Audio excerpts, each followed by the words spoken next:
America fashion model ஒருவர் சாகும் தருவாயில் கூறிய கடைசி வரிகள். இந்த உலகில் மரணத்தை விட உண்மை எதுவும் இல்லை. உலகின் மிக விலையுயர்ந்த பிராண்டட் கார் எனது கேரேஜில் நிறுத்தப்பட்டுள்ளது. ஆனால் நான் சக்கர நாற்காலியில் அமர்த்தப்பட்டேன்.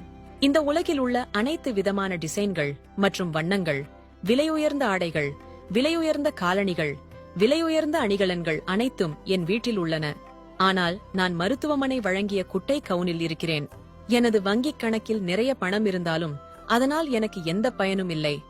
என் வீடு எனக்கு அரண்மனை போன்றது. ஆனால் நான் ஒரு மருத்துவமனையில் ஒரு சிறிய படுக்கையில் படுத்திருக்கிறேன். நான் இந்த உலகில் 5 நட்சத்திர ஹோட்டல்களுக்கு நகர்ந்து கொண்டே இருந்தேன். ஆனால் இப்போது நான் மருத்துவமனையில் ஒரு ஆய்வகத்திலிருந்து மற்றொரு ஆய்வகத்திற்கு அனுப்பப்படுகிறேன். ஒரு காலத்தில் 7 சிகையலங்கார நிபுணர்கள் தினமும் என் தலைமுடியை செய்வார்கள். ஆனால் இன்று என் தலையில் முடியில்லை. நான் வெவ்வேறு விமானங்களில் உலகம் முழுவதும் பயணம் செய்து கொண்டிருந்தேன். ஆனால் இன்று 2 பேர் எனக்கு மருத்துவமனை வராண்டாவிற்கு உதவுகிறார்கள். எந்த வசதியும் எனக்கு உதவவில்லை. அதற்காக நான் எந்த வகையிலும் தளரவில்லை.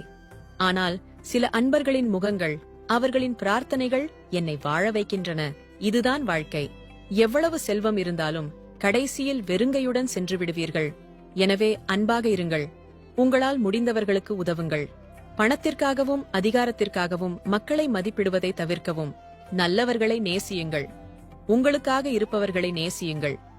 யாரையும் புண்படுத்தாதீர்கள். நல்லவர்களாக இருங்கள். நல்லவர்களாகவே இருங்கள். ஏனென்றால் செய்த புண்ணியங்கள்தான் உங்கள் ஆன்மாவை சாந்திப்படுத்தும்.